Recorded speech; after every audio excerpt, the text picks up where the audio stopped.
O di ba guys, meron na tayong dalawang pagkain. May ampalaya, dalawang ulam pala. Ang may ampalaya, may carrots na itlog. Puro itlog. Tapos meron tayong soft drinks. So yan lang guys, may kanin. So yan guys, kain tayo guys. Ang buhay simple lang pero masarap naman to. Hindi ko ipagpapalit sa manok lagi. Kaya gagawa tayo guys ng ulam natin na carrots tapos may itlog. I-try din nyo guys, masarap siya. Tapos same time, gagawa rin tayo ng ampalaya. Para iwas naman tayo ng karne o di kaya manok. Puro na lang manok. Walang katapusang manok. Kaya gulay muna tayo ngayon for today's video. Dahil ganito na yung ating carrots guys, pwede na natin ibuhos yung ating itlog. Ayan, nilagyan ko na po yan ng black pepper, salt, para paprika powder, para man extra ang pasarap, diba? Ayan, parang tortang lang siya, pero ewan ko sa inyo kung magugustuhan yung ganitong ulam, pero ako mahilig ako sa ganitong ulam. Ayan guys, ito na yung itsura ng itlog at saka carrots.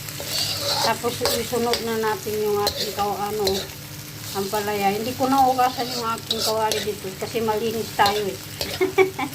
At saka hindi naman kailangan ugasan guys kasi nilutuan ko rin naman ng carrots.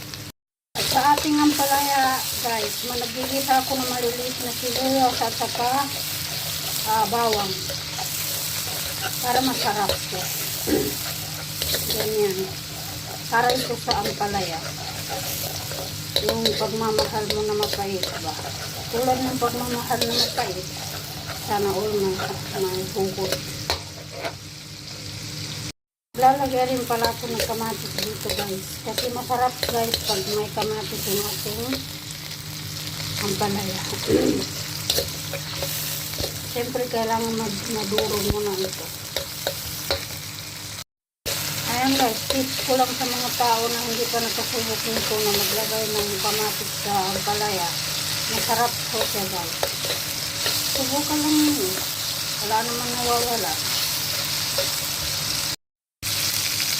At dahil okay na itong kamatis natin, pwede na natin yung ilagay yung ating ampalaya na ating binabad ko muna ito ng asin para binabad ko sa asin tapos inugasan ko ng marami para hindi siya mapait guys. Pag gusto niyo ng hindi mapait na ampalaya, mapait naman pero yung hindi masyadong bitter. Sana all nabubudol-budol ng mga sauce. Kaya nga guys, nitok-nitok lang natin yan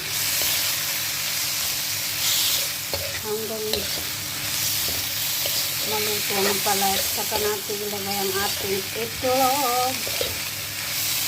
O diba guys, simpleng food lang guys, pwede na tayo kumain. Hindi kailangan ng pagkain bongga-bongga. Dahil ganito na siya guys, dapat hot-cook lang siya kasi para hindi naman malata ang ating ampalaya. So ilalagay na natin yung ating itlog na may nilagyan ko na siya ng black pepper, salt, tapos paprika powder kaya may pula. Paborito ko kasi paprika powder kaya pag nagluluto ako hindi na yun nawawala. Mawawala lang pag wala akong available sometimes.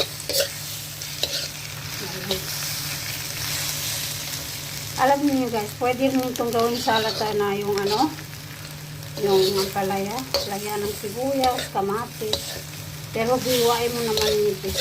Tapos lagyan ng vinegar, wow, ang sarap. Hindi mo maramdaman yung pait masyado. At dahil ganito na siya guys, pwede na natin ito i-akon kasi huwag naman yung nasunog siya. O diba guys, kahit sa simpleng ulam lang, pwede na ito pagsagaan. Healthy pa kasi vegetable. O diba guys, meron na tayong dalawang pagkain. May ampalaya, dalawang ulam pala. Ang may ampalaya, may carrots na itlog. Puro itlog. Tapos meron tayong soft drinks. So yan lang guys, may kanin.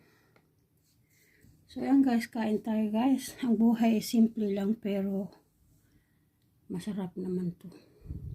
Hindi ko ipagpapalit sa manok lagi. Kaya yan guys, bye bye. Kain po tayo.